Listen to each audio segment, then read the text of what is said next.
حضرت عمر فاروق رضی اللہ تعالیٰ عنہ کا زمانہ ہے تو کیس آیا، ایک شخص نے 4 ایکڑ زمین بیچی، دوسرے نے خریدی۔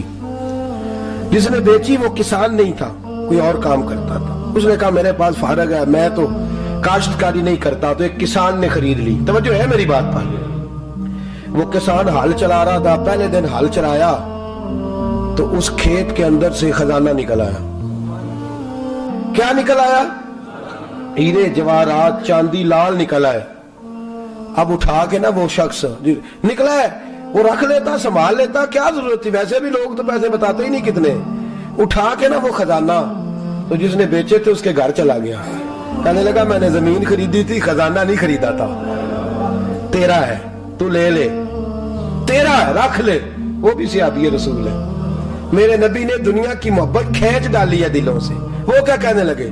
کہنے لگے میں نے تو 4 ایکڑ سے بڑی مشکل جان چھڑائی ہے، تو اب پھر دولت لے کے آ گیا ہے۔ اس نے کہا یہ تیرا ہے، تو ہی رکھ، میں نے زمین بیچی تھی تو جو اس کے اندر تھا وہ سارا ہی تیرا ہے، بیچ ڈالا تھا۔ کہنے لگا نا میں نے زمین خریدی ہے، خزانہ نہیں خریدا۔ وہ کہنے لگا نا بھائی میں نے تو ہر شے بیچ دی ہے، اس میں سے پھل اگے، پھول نکلے، وہ سارے۔ جاگ رہے ہیں آپ لوگ؟ یہ عجیب معاملہ ہے نا جی۔ یہ فرشتے ہیں جو دنیا میں بستے تھے، یہ انسان تھے جن کو فرشتے بھی دروازے کھول کے دیکھتے تھے، یہ کیسے انسان ہے۔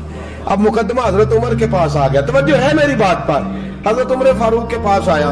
حضرت عمر فاروق نے دونوں کی بات سنی تو جس نے بیچی تھی اس سے کہنے لگے پرانے مالک سے، چل یار تو لے لے، مجھے لگتا ہے کہ تیرے ہی ہیں، تیرے بڑوں نے دبائے ہوں گے، تو نہیں نکال سکتا، تو ہے تو وراثت تیری بنتی ہے نا، رکھ لے۔ کہنے لگا عمر آپ کیا سرائی کر رہے ہیں؟ اگر یہ بات غلط ثابت ہو گئی اور قیامت میں مجھے اس خزانے کا حساب دینا پڑا تو آپ میرے ساتھ اٹھیں گے نا، میرا بوجھ اٹھائیں گے نا؟ حضرت عمر کہنے لگے جی میں کوئی نہیں اٹھاتا، میں تیرا بوجھ۔ اب وہ جس کو بیچا تھا حضرت عمر کہنے لگے بھائی اس نے تو تجھے دے دیا تھا، اب تیرا ہے تو رکھ لے۔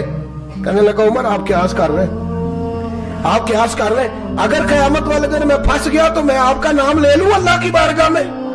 حضرت فاروق اعظم نے نا سر پکڑ لیا، فرمایا میں فیصلہ ہی نہیں کرتا، تم حضرت ابی بن کعب کے پاس جاؤ رضی اللہ ہو۔ حضرت ابی بن کعب کے پاس آئے اور آ کے ان دونوں نے کہا حضرت جی ہمارا ایک کیس الجھ گیا ہے۔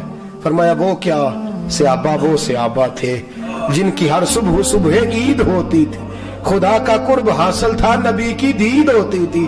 حضرت ہمارا کیس الجھ گیا، حضرت عمر سے فیصلہ نہیں ہوا، آپ مہربانی فرمانے لگے وہ کون سا کیس ہے جو عمر فاروق سے فیصلہ نہیں ہوا؟ وہ کون سا کیس ہے؟ کہ حضرت جی یہ معاملہ ہے، توجہ ہے میری بات پر، یہ والا معاملہ ہے کہ اس نے بیچی ہے جگہ، میں نے خریدی ہے، اب خزانہ نکل آیا، میں کہتا ہوں تیرا ہے، یہ کہتا ہے نہیں تیرا، میرا میری نہیں جی۔ یہ کون سا دور ہے؟ بولے نا وہ کون سا دور تھا؟ خیر الناس من ینفع الناس، لوگوں میں بہتر وہ جو لوگوں کے لیے نفع بخش۔ یہ کہتا ہے خزانہ تیرا ہے، میں کہتا ہوں نہیں، تو کون سا دور ہو گیا؟ تیرا تیری کا۔ حضرت سیدنا ابی بن کعب رضی اللہ تعالیٰ عنہ نے سر جھکا لیا، کہنے لگے میں فیصلہ کیا کروں، میں بہت بڑا قاضی ہوں پر یہاں میں بھی الجھ گیا ہوں، اب فیصلہ سنو۔ خوبصورت فیصلہ۔ حضرت ابی بن کعب اس سے پوچھتے ہیں بیچنے والے سے تیرے بچے کتنے؟ کہنے لگا جوان بیٹا ہے۔